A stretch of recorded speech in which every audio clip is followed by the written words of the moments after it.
உடம்பு முழுக்க வர்ணத்தை பூசிக்கிட்டு ஆட்டம் பாட்டம்னு அப்படியே சந்தோஷமாக குதூகலமாக ஸ்டார்ட் பண்ணுற இந்த பயணம் தான் நம்மளோட சபரிமலை பெரிய பாதை பயணம். இந்த பயணத்தை பற்றி ஃபுல் டீட்டெயிலாக தெரிஞ்சுக்கணுன்னா நம்ம வீடியோ ஃபுல்லாக பாருங்கள்.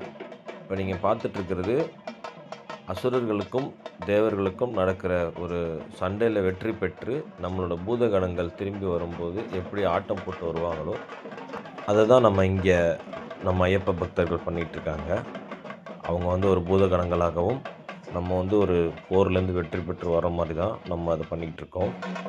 இந்த புனிதமான யாத்திரை தொடங்குகிற இடம் தான் எருமேலி.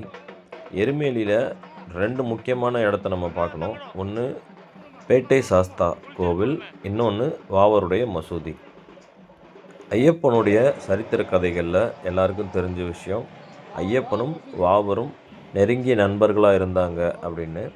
அதனால் எருமேலியில் எப்போவுமே வாவர் மசூதியும் போய் பார்த்துட்டு பேட்டை சாஸ்தா கோவிலில் போய் சாமியை கும்பிட்டு அங்கேருந்து பெரிய பாதை யாத்திரையை தொடங்குறது தான் வழக்கம். அதே தான் நம்மளும் இங்கே பண்ணிகிட்ருக்கோம். இதுதான் தர்மசாஸ்தா கோவில், பேட்டை தர்மசாஸ்தா கோவில் சொல்லுவோம் இல்லையா, அந்த கோவில். மக்கள்கள் ஆரவாரத்தோடு ஆடி முடித்து தர்மசாஸ்தாவை பார்த்துட்டு போயிட்டு குளிச்சுட்டு அதுக்கப்புறம் இங்கேருந்து இரும்படி கட்டி தான் நடக்க ஆரம்பிப்பாங்க. நாமளும் அதே தான் பண்ணோம். ஸோ தலப்பாறை மலையில் நம்ம பேட்டை தர்மசாஸ்தா கோவிலில் சாமி கும்பிட்டு பெரிய பாதை என்று சொல்லக்கூடிய அந்த கானக பாதையில் நடக்க ஆரம்பித்தோம். எடுத்த உடனேலாம் கானக பாதை வரல. ஸோ மெயின் ரோடில் தான் நம்ம நடக்கணும். அங்கேருந்து பார்த்திங்கன்னா கரெக்டாக ஒரு 14 கிலோமீட்டர் நடந்ததுக்கப்புறம் தான் நமக்கு காளைகட்டின்னு ஒரு இடம் வரும்.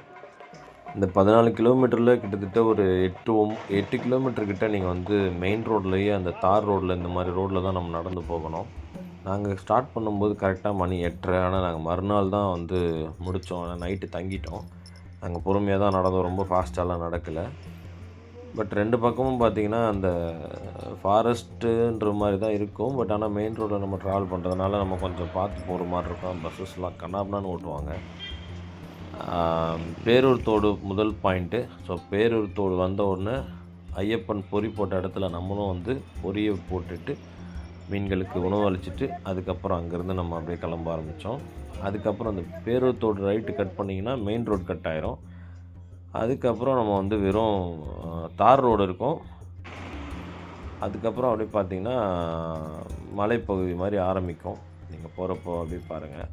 இந்த பேரூர் தோட்லேருந்து நம்ம ரைட்டு கட் பண்ணி இந்த ரோட்டில் வந்தோம் அப்படின்னா இரும்பொன்னிக்கரா ரோடு இது. இந்த இரும்பொன்னிக்கரா ரோட்டில் நேராக நீங்கள் வந்துகிட்டே இருக்கலாம். 2 பக்கமும் பார்த்திங்கன்னா அன்னாசி தோட்டங்கள் இருக்கும். இங்கே கூட பார்த்திங்கன்னா ஒரு லாரியில் ஃபுல்லாக லோடு ஏற்றிட்டுருக்காங்க அன்னாசி பழங்கள். நல்லாயிருக்கும் நடந்து போகிறதுக்கு. ஆனால் இந்த இடம் பார்த்திங்கன்னா நம்ம செருப்பு போடாமல் ரொம்ப நாளாக ப்ராக்டிஸ் பண்ணவங்களுக்கு அது ஈஸியாக இருக்கும். ஆனால் செருப்பு போட்டு நம்ம இருந்துட்டு ஒரு கடைசி ஒரு மாதம் மட்டும் நம்ம அந்த 1 மாதம் 1.5 மாதம் மட்டும் விரதத்தில் இருக்கும். அப்போ மட்டும் நம்ம செருப்பு போடலை அப்படின்னா கொஞ்சம் கஷ்டமாக தான் இருக்கும் அந்த ரோடு. ஏன்னா ரொம்ப சின்ன சின்ன கற்களால் நிரப்பப்பட்டிருக்கும் இந்த ரோடு. இந்த முதல்ல நம்ம பார்க்குறது மகாதேவன் கோவில், இரும்பொன்னிக்கரை அப்படின்ற ஒரு இடத்துல. இங்கே நம்மளால் ரெஸ்ட் எடுக்க முடியும். பின்னாடியே கொஞ்சம் இடம் இருக்கும். அப்படியே கொஞ்சம் தள்ளி போனீங்கன்னா முருகன் கோவில் வந்துச்சு. ஸோ இந்த முருகன் கோவிலேருந்து நம்ம லெஃப்ட் எடுத்தோம் அப்படின்னா அந்த கானக பாதைக்கு போகிற வழி, அதாவது ஐயப்பன் நடந்து சென்றதாக நம்ம இன்றைக்கும் கருதப்பட்டுருக்க அந்த கானக பாதைக்கு போகிற வழி இந்த வழி தான். இரும்பொன்னிக்கரை முருகன் கோவில் ரொம்ப ஒரு பிரசித்தி பெற்ற கோவில். உள்ளே போய் சாமி கும்பிடாமல் நம்மளால் போகவே முடியாது. ஸோ ஆனால் அந்தளவுக்கு நல்லா இருக்கும் அந்த கோவில். நம்ம போயிட்டு அழகாக சாமியை கும்பிட்டு மறுபடியும் நடக்க ஆரம்பித்தோம். இதுக்கப்புறம் பார்த்திங்கன்னா பெருசாக வண்டிகள், அதாவது பஸ்ஸு அந்த மாதிரி வண்டிகள்லாம் வராது. சும்மா 2 வீலரு, ஆட்டோ அந்த மாதிரியான லோக்கல் டிரான்ஸ்போர்ட்டு இது மட்டும்தான் வரும். அங்கங்கே நமக்கு இந்த மாதிரி கோவில் இருக்கும். இது ஒரு பகவதி அம்மன் கோவில். இங்கே காலையிலேயே அன்னதானமும் போட்டுட்டு இருந்தாங்க. பட்டு நம்ம காலையிலேயே அன்னதானம்லாம் வாங்கி சாப்பிட்டோம் அப்படின்னா நடக்க முடியாதுன்றது இதனால் நம்ம பாட்டுக்கு போயிட்டே இருந்தோம். பகவதி கோவில்னு சொல்லுவோம் அந்த இடத்த.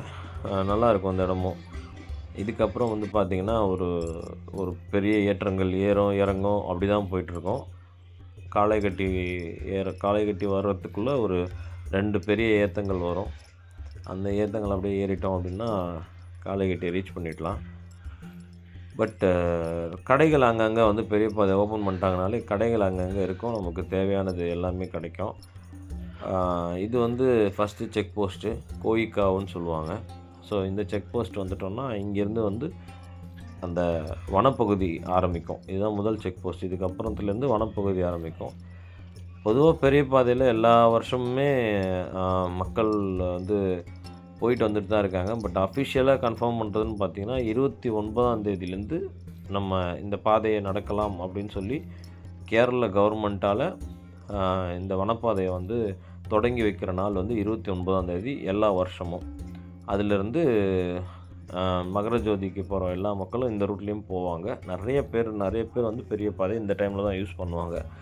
அதுக்கு முன்னாடி போகிறதுக்கு மக்களும் போவாங்க. எல்லா சாமிகளும் அதில் யூஸ் பண்ணுவாங்க. ஆனால் அது வந்து அவங்களோட ஓன் ரிஸ்க் தான். ஏன்னா கவர்மெண்ட்டால் அறிவிக்கப்பட்ட தேதிகள் வந்து 29ஆம் தேதிக்கு அப்புறம் தான். அதுக்கு முன்னாடி போகிறோம் அப்படின்னா கடைகள் இருக்கலாம், இல்லாமல் இருக்கலாம் அப்படின்ற மாதிரி தான் இருக்கும். உள்ளுக்குள்ளே நமக்கு தங்குறதுக்கு ப்ராப்பரான இடம் கிடைக்குமான்னு தெரியல.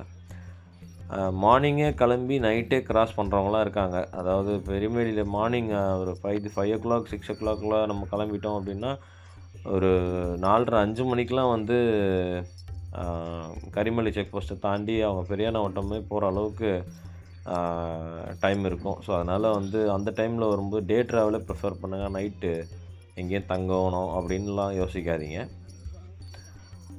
அவ்வளோதான். நம்மளது வனப்பகுதி ஸ்டார்ட் ஆனதுக்கப்புறம் 2 பக்கமும் பச்சை பசேர்னு நமக்கு கண்ணு குளிர வைக்கிற மாதிரி காட்சிகள் இருந்தாலும் காலை பதம் பார்க்குற மாதிரி வந்து ஐயப்பனோட தாரக மந்திரமான கல்லும் முள்ளும் காலுக்கு மெத்தை அப்படின்ற மாதிரி அங்கங்கே கற்கள் எக்கச்சக்கமாக இருக்கும். நம்ம கண்ணில் வேடிக்கை பார்த்துட்டு காலை விட்டுறக்கூடாது. இந்த பாதையை பார்த்திங்கன்னா 2 பக்கத்தில் மட்டும்தான் வந்து அந்த காங்க்ரீட்டால் ஃபில் பண்ணியிருப்பாங்க. நடுவில் ஃபுல்லாக வந்து கல் அங்கங்கே பதுக்கி வச்சுருப்பாங்க. அந்த கல் நம்ம கால் வந்து அந்த கேப்பில் மாட்டும்போது கரெக்டாக சின்ன கல் ஏதாவது அந்த இடத்துல குத்துச்சு அப்படின்னா நல்ல வலி எடுக்க ஆரம்பிக்கும். அதுக்கப்புறம் நமக்கு மலை ஏற்றம் கஷ்டமாயிரும். அதனால் வந்து அந்த எரிமேலிலேருந்து இந்த காலைக்கட்டி ரீச் பண்ணி அழுதாவை ரீச் பண்ணுறதுக்கு முன்னாடி எவ்வளோ சேஃபாக நீங்கள் வந்து பார்த்து கேர்ஃபுல்லாக நடக்கணுமோ அவ்வளோ சேஃபாக தான் நடக்கணும்.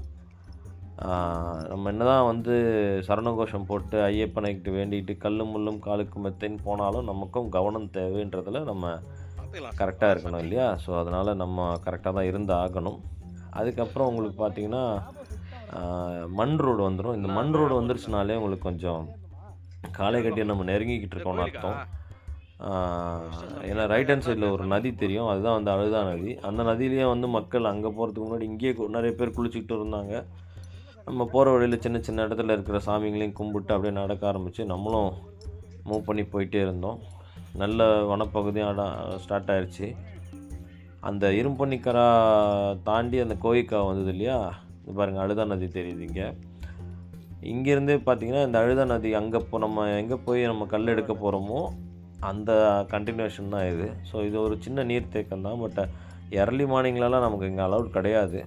ஏன்னா முதல் செக் போஸ்ட்டு கோயிக்காவு. அந்த கோயிக்காவை செக் போஸ்ட் 7 மணிக்கு தான் தொடங்குவாங்க. ஏன்னா அதுக்கு முன்னாடி வந்து விலங்குகள்லாம் வந்து தண்ணி குடிக்கிறதுக்கு இங்கே நிற்கும். அதனால் வந்து ரிஸ்க் இருக்குன்றதுனால யானை நடமாட்டம் ஜாஸ்தி அப்படின்றதுனால நமக்கு 7 மணிக்கு தான் செக் போஸ்ட்டே தொடங்குறாங்க. அங்கங்கே வந்து இந்த மாதிரி நமக்கு தண்ணீரை கடந்து போகிற மாதிரியான சூழ்நிலைகள் ஏற்படும். மழை பெஞ்சுன்னா நிறைய இடத்துல நீங்கள் இந்த மாதிரி நடந்து ஆகணும், வர வழி கிடையாது. மழை பெஞ்சு நிறைய தண்ணி இருந்ததுன்னா அங்கங்கே நிறைய சின்ன சின்ன நீரோடைகள் வந்துக்கிட்டே இருக்கும். அதிலலாம் நீங்கள் காலை நனைச்சி தான் போயிற மாதிரி இருக்கும்.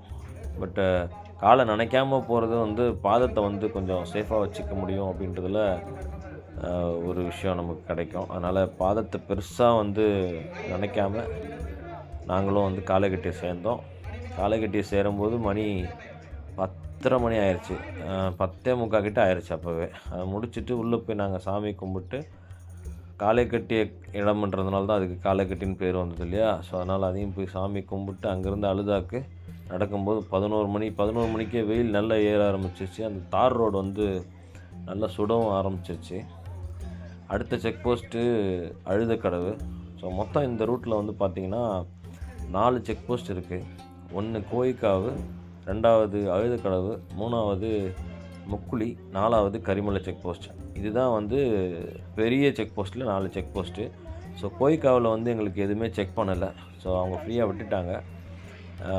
ஆனா அழுதுகடவுல வந்து எங்கள செக் பண்ணாங்க. எல்லாரையும் அந்த பிரிட்ஜுக்கு முன்னாடி நிறுத்தி ஃபுல்லாக வந்து பேப்பர்ஸ் இருக்கா, நம்ம கரெக்டாக தான் வந்து தரிசனத்துக்கு போயிட்டுருக்கோமா அப்படின்றதெல்லாம் பார்த்தாங்க. இந்த புண்ணியமான அழுத நதி இதுதான். ஸோ இந்த நதியில் தான் நம்ம வந்து ஒரு கல் எடுத்துகிட்டு போய் மேலே வந்து கல்லிடும் குன்றுன்னு ஒரு இடம் இருக்கும். அதாவது அழுதமலை உச்சி. அந்த இடத்துல வந்து நம்ம அந்த கல்லை வந்து நம்ம போடணும்.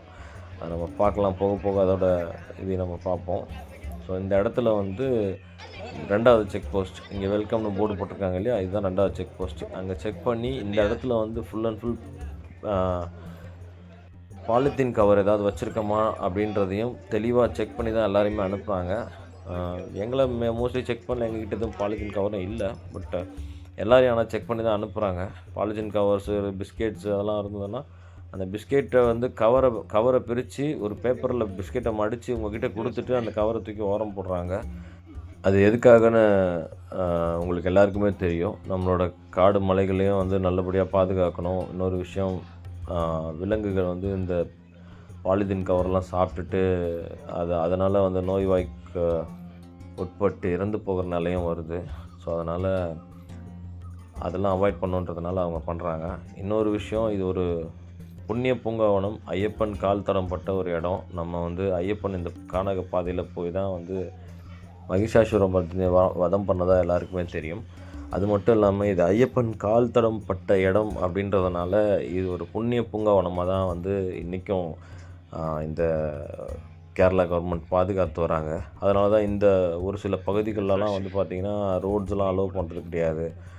இன்னுமே இந்த காடு இவங்க நினச்சாங்கன்னா வந்து பெரிய சின்ன பாதையில் எப்படி வந்து அந்த இதெல்லாம் போட்டிருக்காங்களோ, படிக்கட்டெலாம் போட்டிருக்காங்களோ, அந்த மாதிரி இதை பண்ணலாம். பட் ஆனால் இவங்க பண்ணாததுக்கு ரீசன் வந்து இது அதோட இயல்புலேயே அது இருக்கணும் அப்படின்னு சொல்லி வச்சுருக்காங்க. ஒரு வழியாக நம்ம கல்லிடம் குன்று வந்தாச்சு. கல்லிடம் குன்றில் வந்து அரக்கியோட பூத உடல் வந்து ஐயப்பன் இங்கே தான் வந்து காலில் வச்சு மிதித்து அதுக்கு மேலே கல் எடுத்து வச்சதுனால தான் நம்ம இந்த இடத்துக்கு பேர் கல்லிடம் குன்றுன்னு கூப்பிட்றோம். அதுதான் அதோட ஐதீகமும் கூட. இங்கே இருக்கிற கல்லெல்லாம் ஒரு போர் மாதிரி, ஒரு மலை மாதிரியே ஆயிடுச்சு. கல்லிடம் குன்று தாண்டினோன்னா அடுத்து அப்படியே நம்ம போயிட்டே இருக்கலாம். இதெல்லாம் சின்ன சின்ன பிளாக்கேஜு. அங்கங்கே இந்த மாதிரி உங்களுக்கு நீங்கள் எங்கே இருக்கீங்க அப்படின்ட்டு தெரிஞ்சுக்கிறதுக்காக அங்கங்கே ஒரு போர்டு வச்சுருக்குறாங்க. ஒரு செக் போஸ்ட்லேயுமே வச்சுருக்குறாங்க. அடுத்து என்ன ஊர் வரப்போகுது, எவ்வளோ செக் போஸ்ட் இருக்குது, எவ்வளோ கிலோமீட்டர் இருக்குது, எல்லாத்தையுமே அங்கங்கே வந்து தெளிவாக வந்து சொல்கிறாங்க. பெரிய பாதையிலையும் வந்து பார்த்திங்கன்னா சீசன் தொடங்கிருச்சுன்றதுனால நிறைய கடைகள் அங்கங்கே இருந்தது. இதுதான் உடும்பாறை கோட்டை என்று நம்ம சொல்லக்கூடிய ஐயப்பன் கோவில். இது வந்து பார்த்திங்கன்னா இதுதான் அழுதமலையோட உச்சி. இதுக்கப்புறம் நமக்கு அழுதமலை இறக்கம்தான். ஸோ நம்ம அழுதமலை ஏற ஆரம்பித்து அப்படியே மேலே வந்ததுக்கப்புறம் பார்த்திங்கன்னா இங்கே ஒரு இடத்துல நமக்கு நல்ல தண்ணி கிடைக்கும், மூலிகை தண்ணி. இந்த சாமிங்க யாராவது ஓன் பாட்டில் வச்சுருந்தாங்கன்னா கூட அவங்களுக்கு அந்த பாட்டிலில் ஃபில் பண்ணுறதுக்காக அவங்க கொடுக்கல. அது எல்லோரும் வர சாமிகளுக்கு கொடுக்கணும் அப்படின்றதுனால அப்படியே விட்டுட்டாங்க. யாரும் கேட்டால் கூட வந்து கொடுக்காம, இல்லை சாமி பாட்டிலெலாம் ஃபில் பண்ணாதீங்க அப்படின்ற மாதிரி சொன்னாங்க. நாங்களும் அப்படியே சாமி கும்பிட்டு அந்த மூலிகை தண்ணீரை குடிச்சிட்டு அப்படியே இறங்க ஆரம்பித்தோம். அழுதுமலை இறக்கம். பெரிய பாதையை பொறுத்த வரைக்கும் ஒரு சிலருக்கு அழுதுமலை ஏற்றம் கஷ்டம், ஒரு சிலருக்கு அழுதுமலை இறக்கம் கஷ்டம். ஒரு சிலர் வந்து என்ன சொல்லுவாங்கன்னா, கரிமலை ஏற்றம் ரொம்ப கஷ்டமாக இருக்கும்பா, கரிமலை ஏற்றம்னா கரிமலை இறங்குறதுக்குள்ளே அப்படின்ற மாதிரி சொல்லுவாங்க. ஆனால் உண்மையாக சொல்லப்போனால் இது எல்லாமே நம்ம மனசை பொறுத்து தான் இருக்குது. கரிமலை ஏற்றமாக இருந்தாலும் சரி, அழுதுமலை ஏற்றமாக இருந்தாலும் சரி, ஒருத்தருக்கு எது கஷ்டமாக இருக்குமோ அது ஏறும்போது அவங்களால மட்டும்தான் ஃபீல் பண்ண முடியும். நான் சின்ன வயசாக இருக்கும்போதுலேருந்து மூத்த குருசாமிகள் சொன்ன ஒரு விஷயம் இது. பெரிய பாதையில் நீங்கள் எவ்வளோ கஷ்டப்பட்டு ஏறி இறங்குறீங்களோ, எந்தெந்த இடத்துலலாம் ரொம்ப கஷ்டப்படுறீங்களோ, அந்தந்த இடத்துலலாம் ஆண்டவன் உங்களுக்கான பாவத்தை அழிக்கிறாரு. ஐயப்பன் வந்து உங்களோட பாவத்தை அழிச்சிட்ருக்காரு, உங்களை ஒரு நல்ல மனுஷனாக மாற்றி திருப்பி கொண்டு போகிறாரு அப்படின்றதுக்கான ஒரு நம்பிக்கை. இந்த மரத்தை பார்த்திங்கன்னா உங்களுக்கு தெரியும். இந்த மரம் வந்து எப்படி இருந்தாலும் ஒரு 500 ஆண்டாவது இருக்கும்னு நினைக்கிறேன். ரொம்ப பெரிய மரங்க. அதாவது உயரத்தில் மட்டும் சொல்லலை, அதோட வேர் வந்து எனக்கு தெரிஞ்சு கிலோமீட்டர் கணக்கில் பரவி இருக்கும்னு நினைக்கிறேன். அவ்வளோ பெரிய மரம். இந்த மரத்தை பார்க்கும்போது தொட்டு கும்பிட்டு போனதுன்னு தோணுச்சு. ஏன்னா காட்டில் இருக்கிற மரம் கண்டிப்பாக வந்து நிறைய பாதிப்புகளை ஃபேஸ் பண்ணியிருக்கோம். இயற்கை சீற்றங்களை நிறைய ஃபேஸ் பண்ணியிருக்கோம். அவ்வளோ பிரச்சனைகளையும் தாண்டி இந்த மரம் இப்படி உயர்ந்து நிற்குதுன்னா ரொம்ப பெரிய விஷயம் இல்லையா? சாமி சரணம் சொல்லு சாமி. சாமி சாமி சரணம் சொல்லு. சாமி சரணம் சொல்லு. ஏண்டா சாமியே சரணமையப்பா. சாமியே சரணமையப்பா. சரணமையப்பா. சாமியே சரணமையப்பா. சாமி சூப்பர். சாமி சரணம். மணிகண்ட சாமிக்கு அதிகபட்சம் ஒரு 3லேருந்து 4 வயசு தான் இருக்கும். இந்த சாமியை கூட்டிகிட்டு பெரிய பாதையில் வந்திருக்கிறாங்க. இந்த மாதிரி நிறைய குழந்தை சாமிங்க, நிறைய மாளிகைப்புறம், நிறைய கன்னி சாமிங்க, நிறைய மணிகண்ட சாமிகள் வந்து பார்த்திங்கன்னா பெரிய பாதை தான் யூஸ் பண்ணி வராங்க. உண்மையாக அது நல்ல ஒரு மாற்றத்தை அவங்களுக்கு கொடுக்கும். அது மட்டும் இல்லாமல் வயசானவங்கள்லேருந்து ஐயப்பனை நான் பார்த்தா பெரிய பாதையில் தான் போய் பார்ப்பேன் அப்படின்னு சொல்லி வந்து பார்க்குற மக்கள் நிறைய பேர் இருக்காங்க இன்றைக்கும். எங்களுக்கு பை லக்கு முக்குழி ரீச் பண்ணோம். முக்குழி ரீச் பண்ண உடனே 4 மணி 2:30 மணியோட க்ளோஸ் அப்படின்னு சொன்னவங்க பார்த்தா திடீர்னு திறந்து விட்டாங்க. சரி ஓகேன்னு சொல்லிட்டு நாங்களும் க்ராஸ் பண்ணி வர ஆரம்பிச்சிட்டோம். அங்கே பாருங்கள், சாமிகள் வந்து இந்த முக்குழி தேக்கத்துலேருந்து எல்லோரும் எப்படி எறும்பு மாதிரி அழகாக அப்படியே வரிசை கட்டி வந்துருப்போம் அந்த இடத்துல. இதுக்கப்புறம் பாதை ரொம்ப குறுகலாகவே ஆயிடுச்சுங்க. இது வரைக்குமாவது ஓரளவுக்கு பாதைகள் இருக்கும். இதுக்கப்புறம் வர பாதைகள்லாம் ரொம்ப குறுகலாக இருந்துச்சு. ஆனால் முக்குழி இறங்கி மறுபடியும் நாங்கள் வந்து கரிமலையை நோக்கி நடக்க ஆரம்பிக்கிறோம் இல்லையா? ஸோ அதனால் வந்து அந்த கரிமலை தாவலம்னு சொல்கிற அந்த கரிமலையோட அடிப்பகுதியை வந்து கரிலந்தோடுன்னு சொல்கிற அந்த அடிப்பகுதியை வந்து நம்ம அடைஞ்சாகணும். இங்கே பாருங்கள், அந்த மனுஷன் நம்ம இருமுடி தூக்கிட்டு போகிறதுக்கு ரொம்ப கஷ்டப்படுறோம். இந்த வயசில் ஒரு சிலிண்டர் தலையில் தூக்கி வச்சுட்டு வராரு. ஆனால் அது எம்டி சிலிண்டர் தான் சொன்னார் கேட்டப்போ. மரங்கள் வந்து கண்டிப்பாக வந்து காடுகளுக்கு வந்து ஒரு பெரிய சக்தி கொடுக்குது. அப்படிப்பட்ட மரங்களை வந்து காட்டிலேருந்து அழிக்காமல் இருக்கிறதுக்காக பல விஷயங்கள் பண்ணுறாங்க. ஆனால் இது புண்ணிய பூங்காவனம் அப்படிங்கிறதுனால இதை இயற்கையோடு வச்சுருக்கணும் அப்படின்னு சொல்லிட்டு கேரளா கவர்மெண்ட் வந்து அந்த முயற்சியில் இருக்கிறத ரொம்பவே பாராட்டக்கூடிய ஒரு விஷயந்தான். எதையுமே அவங்க சேஞ்ச் பண்ணல, அதுவே பெரிய விஷயந்தான். ஏன்னா காடுகள் வளர வளர மாற்றிக்கிட்டே இருப்போம், இதை அப்படி பண்ணுவோம் அதை எப்படி பண்ணுவோன்னு இல்லாமல் அது பாட்டு இயற்கையாக இருக்கட்டும்ப்பா அப்படின்னு சொல்லி விட்டதில் ரொம்ப சந்தோஷம். நம்ம இப்போ வந்து ரொம்ப அடர்ந்த வனப்பகுதி தான் இருக்கோம். அங்கங்கே நம்ம நடக்கும்போது சலசலப்பு சத்தங்கள்லாம் நிறைய கேட்குது. ஆனால் அது வந்து குரங்குகளால் கேட்குது. ஏன்னா யானை வந்ததுன்னா நம்மளால் வந்து பெரிய ஒரு சலசலப்பை நம்மளால் உணர முடியும். அதனால் அது சின்ன சின்ன குரங்குகள், உரங்குட்டான்னு சொல்கிற ஒரு வகையான குரங்குகளோட சத்தம் தான் நம்மளால் அந்த காட்டில் கேட்டுகிட்டே இருக்க முடிஞ்சுது. நிறைய பறவைகள் சத்தம், ரொம்ப ஒரு எப்படி சொல்கிறது, ஒரு இயற்கையை ஃபீல் பண்ணக்கூடிய ஒரு விஷயத்தைனா நீங்கள் பார்க்கணுன்னா அந்த பெரிய பாதை இதில் பார்க்கலாம் கண்டிப்பாக. வழித்தோடு தாவலம்னு சொல்லிட்டு இங்கே ஒரு ஃபாரஸ்ட் ஆஃபீஸர் கேம்ப்பு, அந்த வழித்தோடு தாவலமில் அதெல்லாம் தாண்டி தான் நம்ம க்ராஸ் பண்ணி போய் ஆகணும். பட் பாதைகள் பார்த்திங்கன்னா ரொம்ப குறுகிட்டே இருக்குது. காலையில் இருந்த எனர்ஜி இப்போ இல்லை. வழியில் எங்கேயும் பெருசாக நாங்கள் சாப்பிடல. ஏன்னா சாப்பிட்டா நம்மளால் ஏற முடியாதுன்றதுனால ஒரு எலுமிச்சை சாதம் வீட்டிலேருந்து எடுத்துகிட்டு வந்ததை ஷேர் பண்ணி சாப்பிட்டு அங்கங்கே வந்து தண்ணி குடிச்சிட்டு அப்படியே நடந்து போயிட்டே இருக்கோம். முடிஞ்ச அளவுக்கு முதல் நாள் எவ்வளோ தூரத்தை கடந்து போயிடுறோமோ அவ்வளோ தூரம் மறுநாள் ரொம்ப ஈஸியாக இருக்கும் இல்லையா? ஸோ அதனால் மேக்ஸிமம் நடந்து போக ஆரம்பித்தோம். போகிற வழியில் பார்த்திங்கன்னா ஒரு குட்டி கிங் கோப்ரா, ஆக்சுவலி ரொம்ப சின்ன குட்டி, அது யாராவது காலில் மிதிச்சிட போகிறாங்கன்னு சொல்லிட்டு சும்மா தட்டி விட்டோன்னா அவ்வளோ ஃபாஸ்ட்டாக அது ரியாக்ட் பண்ணி போச்சு. அங்கங்கே நமக்கு சர்வீஸ் ஹெல்ப்புக்காக வந்து பார்த்திங்கன்னா ஃபாரஸ்ட் ஆஃபீஸர் நிற்கிறாங்க. தப்பாக போயிடக்கூடாதுன்றதுனால போர்டு கரெக்டாக அங்கங்கே வச்சுருக்குறாங்க.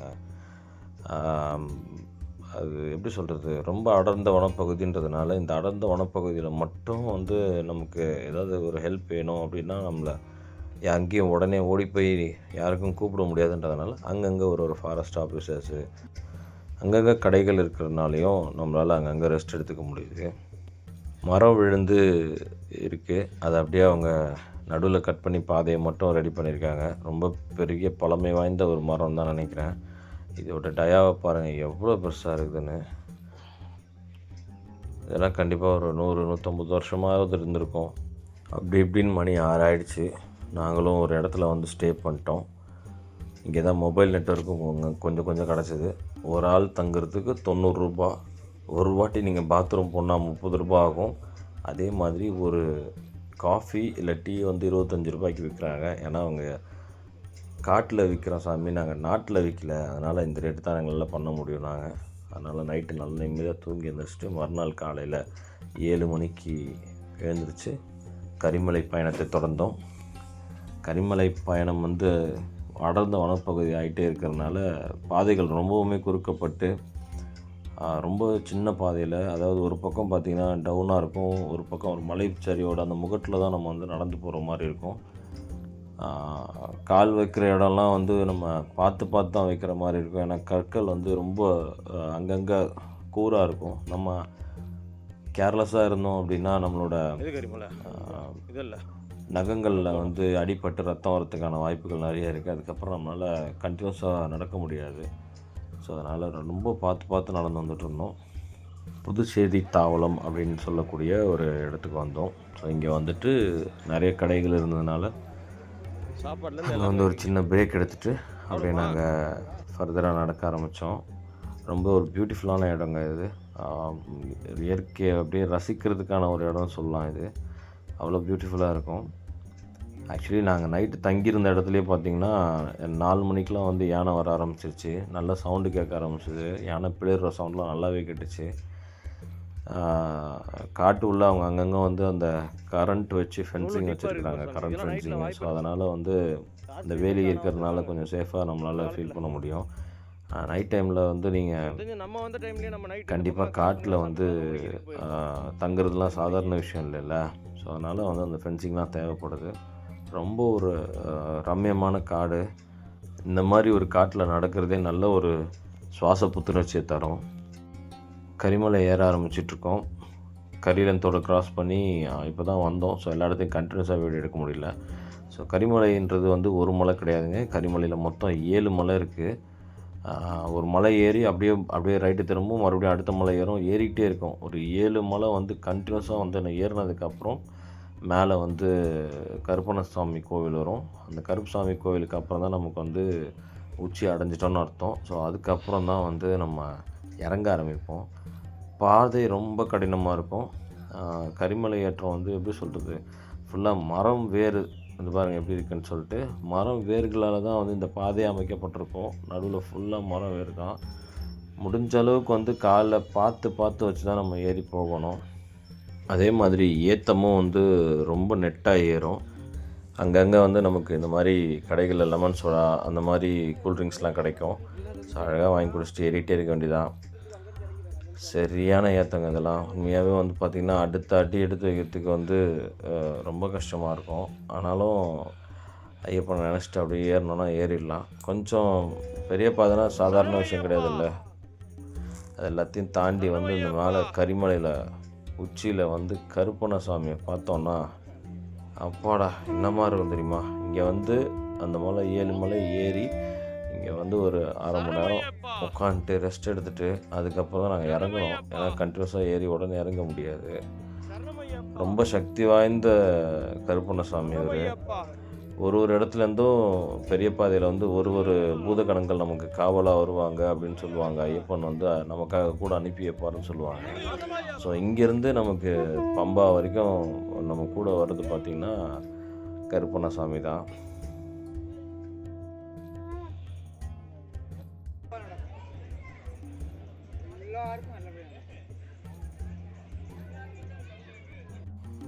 அங்கங்கே பார்த்திங்கன்னா யானையோட வழித்தடங்களை நம்மளால் நல்லாவே பார்க்க முடியும். யானை வந்து போன அந்த சுவடு எல்லாமே நமக்கு நல்லாவே தெரியும். யானையோட அந்த வழித்தடங்களை நம்மளால் நல்லாவே பார்க்க முடியுங்க. இந்த இடத்துல வந்து யானை வந்து இந்த மரத்தை உடைச்சிருக்கு அப்படின்றத நம்மளால் நல்லா ஃபீல் பண்ண முடியும். அதே மாதிரி யானையோட விட்டத்தை வச்சு யானை வந்து எவ்வளோ நேரத்துக்கு முன்னாடி இங்கே இருந்ததுன்னு சொல்லுவாங்க இல்லையா. அது மாதிரி பார்த்திங்கன்னா ரொம்ப ஃப்ரெஷ்ஷாகவே அர்லி மார்னிங் நீங்கள் நடக்கிறதுனால நிறைய வந்து யானை விட்டத்தை பார்க்க முடியும். மேலே உள்ள கருப்பணசாமி கோயிலில் ஒரு குருசாமி உட்காந்து ரெஸ்ட் எடுத்துகிட்டு இருந்தார். சரி, அவர்கிட்ட பேசிகிட்டு இருக்கும்போது அவர் சொன்ன கதைகள் ரொம்ப இன்ட்ரெஸ்டிங்காக இருந்தது. 1983 அவர் வந்து சபரிமலை வர்றதுக்கு தொடங்கினாராமா. இப்போ வரைக்கும் அவர் பெரிய பாதையில் மட்டும்தான் வந்துட்டுருக்காராம். அவர் வர்றது எல்லாமே கார்த்திகை மாதம் மட்டும்தான் அவர் வர. மண்டல பூஜைக்கு இந்த மண்டல பூஜைலாம் வரமாட்டார் போல். ஒன்லி கார்த்திகை மாதம் மட்டும் மாலை போட்டு அந்த கார்த்திகை முடிகிற டைமில் நம்ம ரெகுலராக வரோம் இல்லையா, மகர ஜோதி அந்த மாதிரி டைமில், மகர விளக்கு டைமில் வருவார் போல்.